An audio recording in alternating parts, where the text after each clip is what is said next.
Hey guys, welcome back to my channel. If you're new here, my name is Sherry. I'm a narcissistic abuse recovery coach and mentor. Now, this week I'm switching things up a little bit. I'm bringing you a podcast style episode. So just sit back, relax, and get ready because today's episode is one I don't think you want to miss. Now, right now, my church has started a corporate fast in honor of the Lent season. And this is really an intentional time of sacrifice and self denial. We are all giving up to go up, and we are all drawing closer to the Lord. But this isn't just your typical fast, right? Where you put your plate down. This is about making real intentional choices that are going to give us spiritual results. So, I know a lot of churches really focus on fasting, right, from food. But fasting, I don't think fasting should be applied to just food. I think it should be applied to our habits and our behaviors and even the way we think about things. So today I feel led by the Holy Spirit to challenge you. I challenge you to join me on this 40-day fast, not just to put your plate down, like I said, but to make some intentional changes and choices that are going to really lead to breakthrough.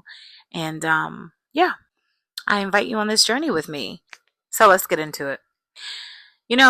One thing about narcissistic abuse is that there are so many different stages of recovery. And if I'm honest, y'all, for a while, I wrestled a little bit with God on where He wanted me to focus, and what audience He really wanted me to help and walk alongside. Because there's just so many phases, right? There are those who are stuck in the narcissistic abusive relationship. There are those who have come to the awareness that, it's time for them to get out, but they just don't know how. There are those who break free and make their way out. And then there are those that are out, but they have been stuck for a very long time. And so, as you can see, there's so many different levels to this thing, right? And I was never really sure exactly where to place my focus, but I just received clarity that this season, my assignment is to really help those who have left those toxic relationships and they're just out there struggling, trying to find their way. So if that's you, and if you've broken free physically, but you still kind of feel emotionally tied to somebody, manipulative, somebody that's abusive, right? Then this episode just might be for you. Um, what do you need to fast from in these 40 days in order to heal? What do you need to stop doing in order to step into the freedom that God has for you? Now, if you're fresh out of an abusive relationship, I know your emotions are all over the place. On one hand, you're relieved to be free, but let's be honest. On the other hand, you're grieving the way things ended. See, this wasn't just any breakup. This was a breakup with a narcissist. And when you break up with a narcissist, it's on a whole different level because there's really no real closure. And y'all, that's intentional. See, narcissists don't like to close doors. They like to leave the sliding glass door cracked open a little bit, just enough for them to come back when it's convenient for them. They want to access you even if they don't want to commit to you. And if we're being honest, a part of you still wants them back. As crazy as it sounds, the relationship wasn't all bad. There were actually good times. There were real memories. And that's what kept you there for so long. Well, until God opened your eyes and until He exposed the truth. See, once you saw the truth, you knew. Walking away was the only way to save your sanity. And it wasn't easy. In fact, it was horrible. But it was absolutely necessary. And deep down, you know that. But even still, there's something in you that is still searching for closure. Because that's what humans do, right? We want an ending that makes sense. We want explanations. We are looking for apologies when somebody hurts us. But here's what you need to know. a narcissist is never going to give you closure. Y'all, they are never going to explain their actions to you. They will never apologize in a way that brings true healing.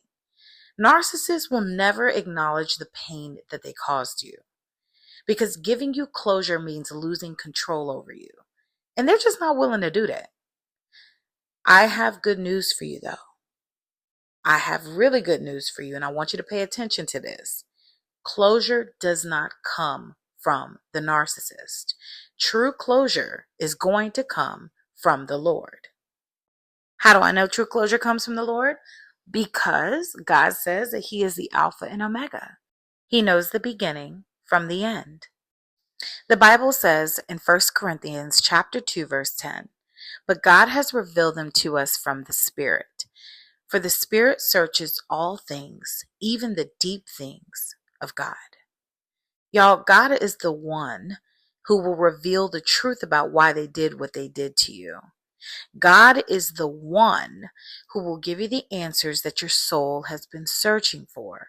And God is the one who will restore what was broken so that you can finally move forward. And maybe this is what you need to fast from this season. Maybe it's time to fast from waiting for an apology that will never come. Maybe it's time to fast from seeking explanations that won't change anything. Maybe it's time to fast from keeping the door cracked just in case. Because real closure, it comes from knowing the truth.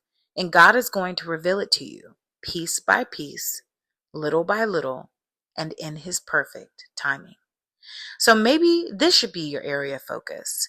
Maybe you need to fast from needing the answers from them and turn to the only one who can truly heal you. Now, before we continue, I just want to remind you that if you're in the season of healing and you need a little bit more support, I do offer one-on-one coaching. And if you're looking for free resources, I've got you covered too. Just visit my website at www.bloomabundantly.com. This is where you can access a free guide on setting healthy boundaries after toxic relationships the King's Way. There's also a free guide for those of you who need a little bit more help. This is 101 signs that you may be a victim of narcissistic abuse. This is really helpful if you're just still in the relationship and you need confirmation. So remember, these resources are there to help you and they are absolutely free. All right, let's get back to it. Another thing you may want to consider fasting from is the need to justify why you left. Sometimes we feel like we need to justify why we left. Sometimes we need to talk about why we set boundaries with a particular person, or sometimes we feel like we need to explain why we're on a healing journey. And anytime that you come out of narcissistic abuse, it's always this deep urge to want to explain yourself. Now, I think we do this to try to make people understand the pain that we went through. We want to make them kind of like understand why we had to leave what we left. And it's almost like you want to shout it from the rooftops because the weight of what you experience is just so heavy to keep inside. And I get that. Trust me, I get that. I think we actually all do that low key. Like there's a lot of us that express ourselves in just different ways. But one thing I've realized is that many of us try to justify every single thing that we went through with these narcissists, of course. Now, I want you to think about a bird. Now, when a bird is trapped in a cage for like years, right? The moment it finally breaks free, it wants the whole world to know. They don't want the whole world to know that they just escaped the cage. They want everyone to know that they survived what they were in. And that's what it feels like when you're in a narcissistic relationship. Every single person you meet becomes an opportunity to release and share your story. It's almost like this is a time where you need to explain, or you feel like you need to explain the mental and emotional prison that you were trapped in. I think it just makes sense when you say it out loud. It's definitely cathartic. It's absolutely therapeutic to tell your story. But I also feel like it helps you take your power back when you express yourself. But here's the problem with that. Not everybody will understand what you went through. Some people will listen, but they won't truly grasp the depths of the manipulation and trauma. Some people will dismiss your pain entirely, and they'll leave you feeling like you're unheard, invalidated, and even more broken. And some people will question you. They'll make you feel like you need to explain yourself again and again. And this can have you searching for validation that you just might never ever receive. See, narcissistic abuse is a battle that only those who have fought it can truly understand. And when you're trying to make everyone else get it, it's like you're explaining really like a difficult math problem to somebody who just doesn't even understand the basics. Guys, they won't see how you got to the solution. And you're going to find yourself so exhausted trying to make them understand. But here's what God is saying to you in this season. We got to stop seeking validation from people and start seeking intimacy with Him. God doesn't want us running to the phone every 5 seconds, right? Pouring our heart out to just anybody, at least not right now, right? He doesn't want us sharing everything with everybody because this isn't the time to beg for understanding, especially from people who were never meant to validate you. This is a season of healing. This is the season of shedding. This is the season of placing your trust in God, like wholeheartedly. Because God is the one who sees everything that you went through. God is the one who understands the depths of your pain, and He knows how to bind up those wounds and restore your heart. So maybe this is your fast. Fasting from the need to explain yourself. Fasting from oversharing. Fasting from seeking approval from people who will never fully get it. Because your healing doesn't require their understanding anyway. Honestly, it only requires God's presence. And that's what we need to seek in this season. All right, guys. Now, the final thing that you may want to consider fasting from in this season, if you are coming out of a very abusive relationship, is checking their social media. Maybe you need to stop rereading old messages or replaying past conversations in your mind. I want to be real transparent, okay? I'm going to be real transparent. Many of you who know me, who have followed me, who have been on this journey with me, you know I was married for 11 years in a very toxic, narcissistic, abusive relationship. Now, this means that I spent over a decade sleeping next to, sleeping with, living with, and sharing my life with one person. Let me tell you, you don't just switch that off overnight, okay? When you break up with somebody, you don't just turn that off. You don't just wake up one day and suddenly erase somebody from your mind, your soul, your spirit. You know, there's a process there. Detachment is a process.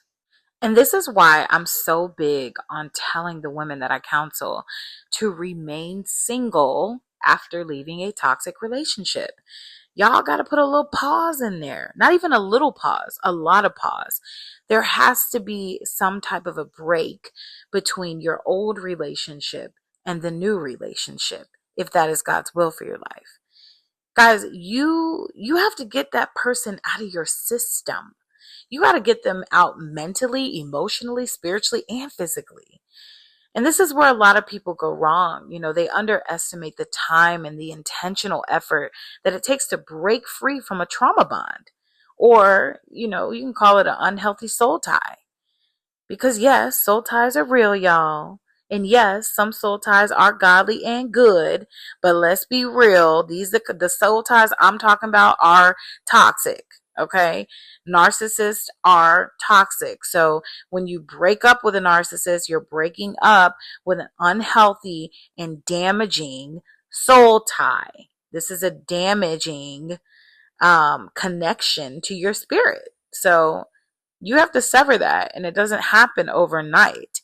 So when you've been in an abusive relationship, God is calling us to detach from a lot of different things. And I know I'm talking about social media, but it's true. Like, you can't keep checking their social media. You can't keep going back to old text messages and looking through old pictures and I tell all my clients, delete the freaking pictures. Like, get them out your phone. You do not need them anymore. What do you need them for? Like, for real. Delete the pictures, delete the text messages, just delete them.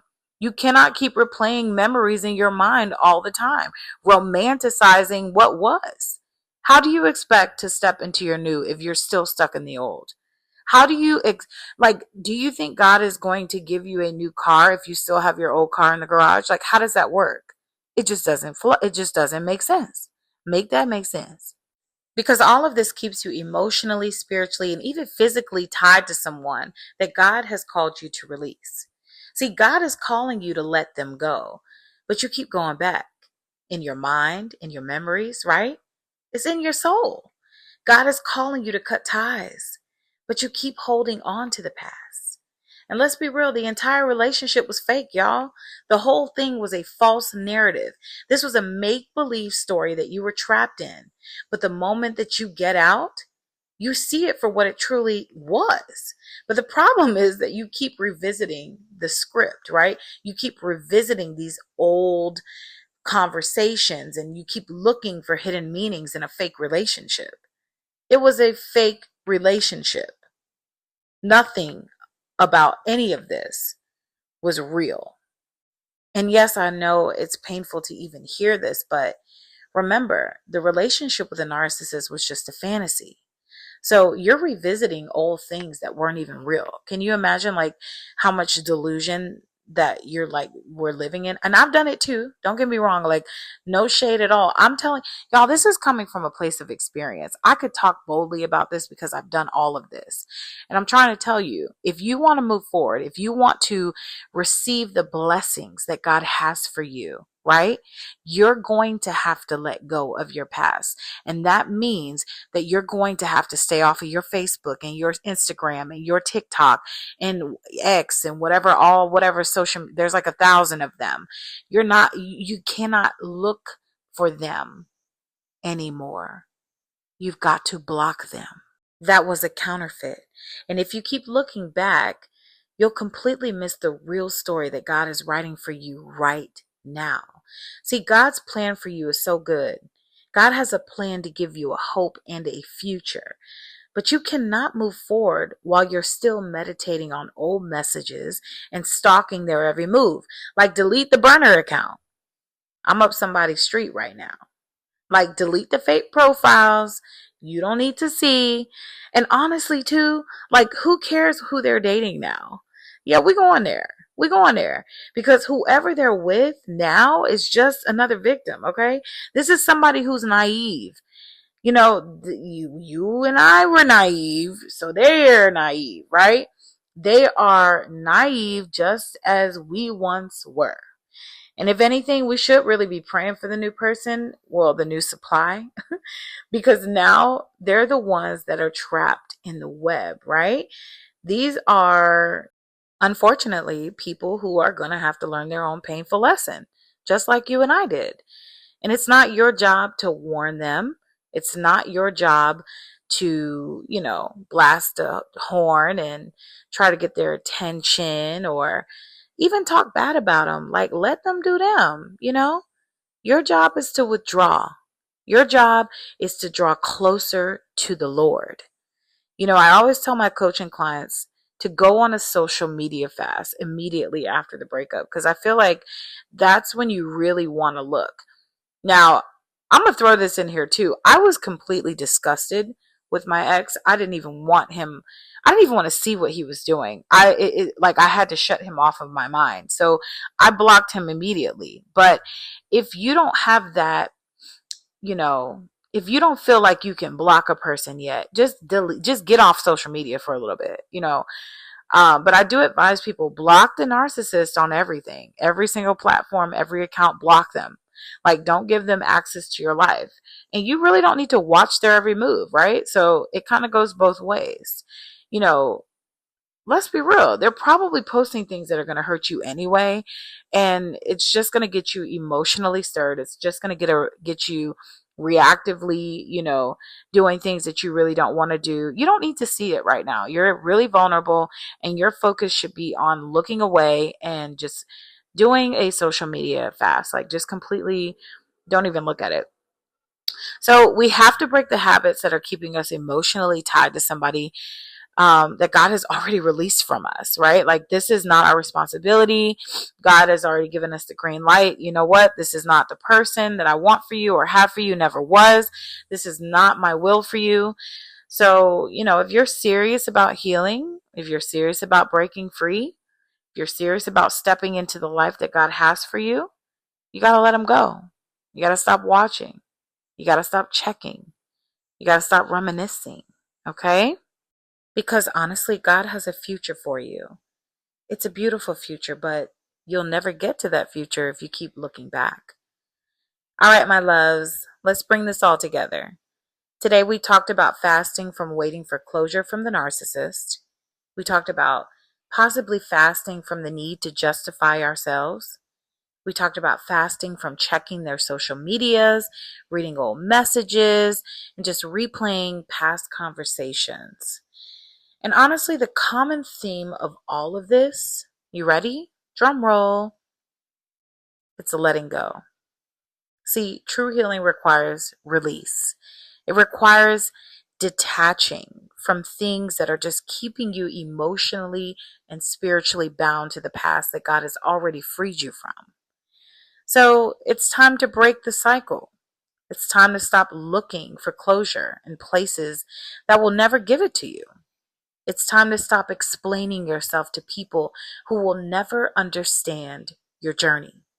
And it's time to stop feeding your soul with memories and habits that will only keep you tied to what God has called you out of.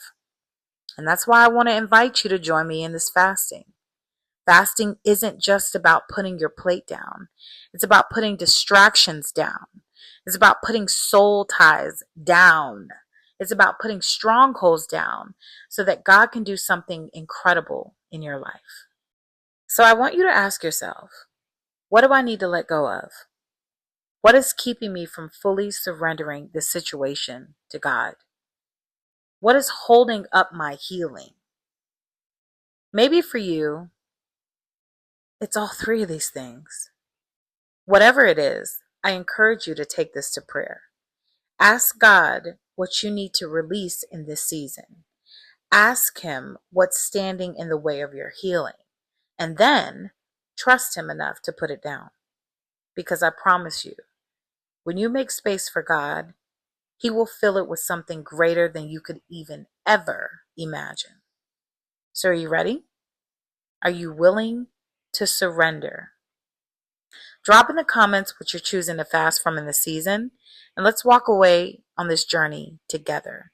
Let's believe for healing, let's believe for breakthrough, and let's believe for freedom. All right, guys, I love you all. I'm praying for you. Stay strong, stay faithful, and stay committed to the healing process. I'll see you guys next time. Bye.